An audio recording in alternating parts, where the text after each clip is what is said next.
What's going on, everyone? So amidst all of the planetary qualifier discussions that we've been having between meta, the drama, the response, etc., we've had quite a few little announcements, including some that I went over yesterday.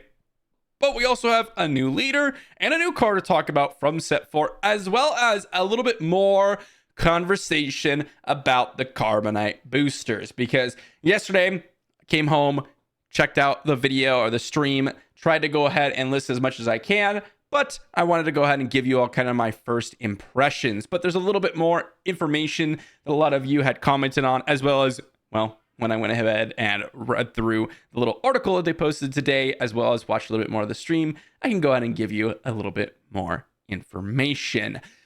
First up, is this a little hint for Phasma? Little Phasma hint here?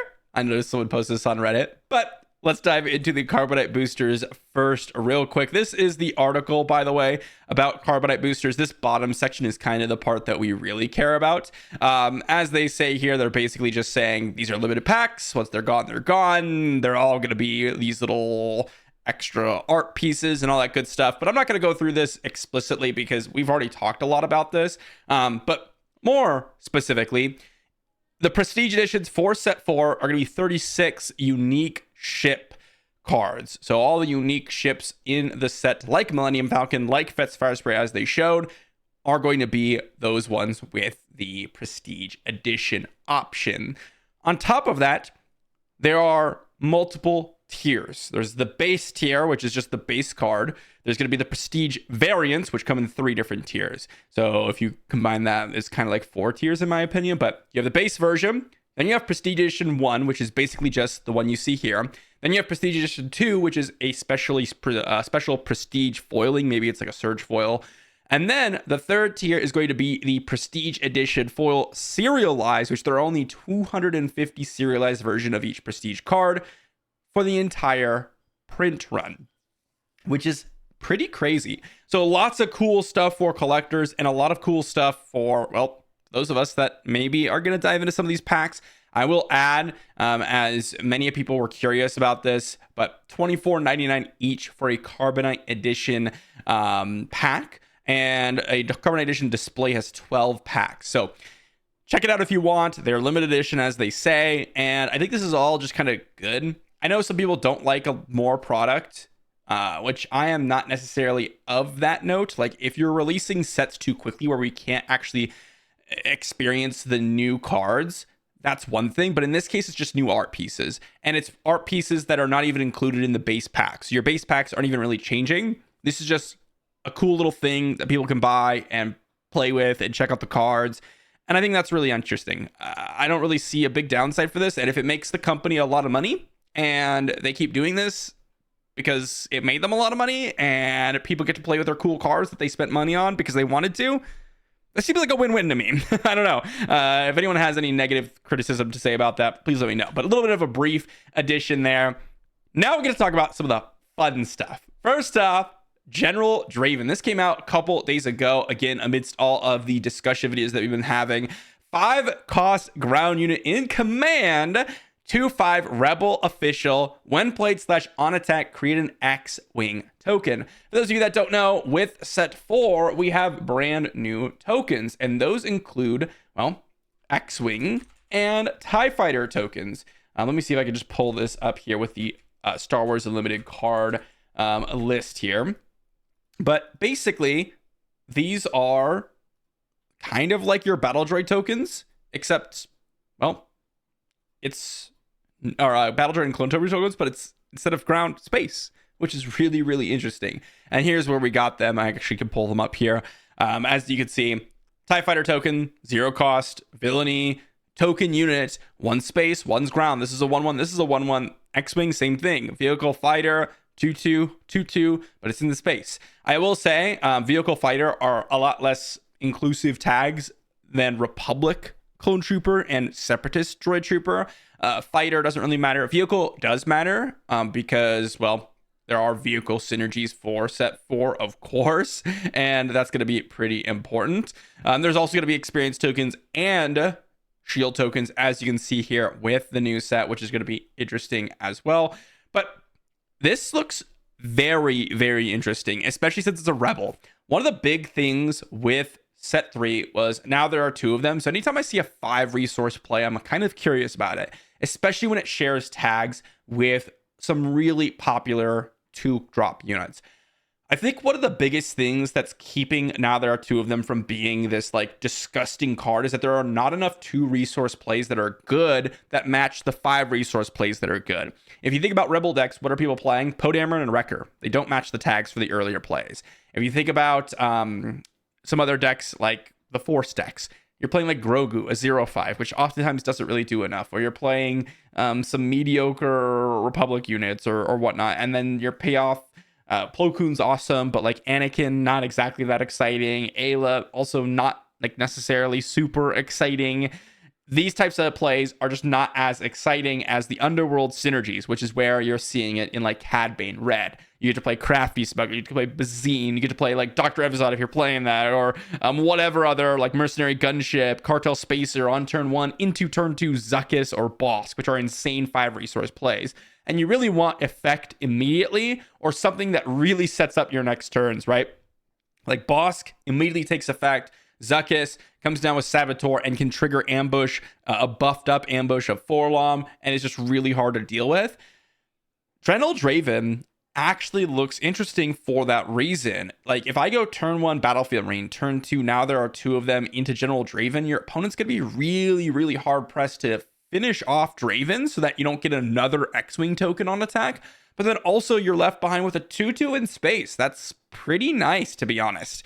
And this, I mean, I don't think it's going to be like a replacement for ECL 5 resource plays that we have. It will create 2 X-Wing tokens if it comes down, but it's just not going to do anything when it does like ECL out. So I don't think that's really what you're trying to do with it. But I think it has some interesting potential. I don't think it's an insanely good card. I think it's absolutely absurd in draft, but that's about it.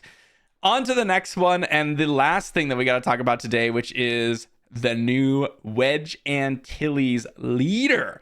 This one looks pretty sweet because Wedge Antilles has this action to play a card from your hand using piloting. It costs 1 less. So really, really quite interesting ability to kind of take advantage of these vehicle / piloting synergies that set 4 is going to bring. And I could definitely see this be exceptionally strong. If I were to just pull up that Star Wars card list again, and then let's just change these filters real quick and type in pilot. And we'll see if we have some cards like Chewbacca, for example. This is 3 costs to pilot. In theory, you could do something like play a vehicle on turn 1 or even turn 2, like the Millennium Falcon, right? Let's say you go Millennium Falcon. Then on the following turn, you can go ahead and play Chewbacca on this Millennium Falcon and still play a 2 resource play on it, like another pilot potentially.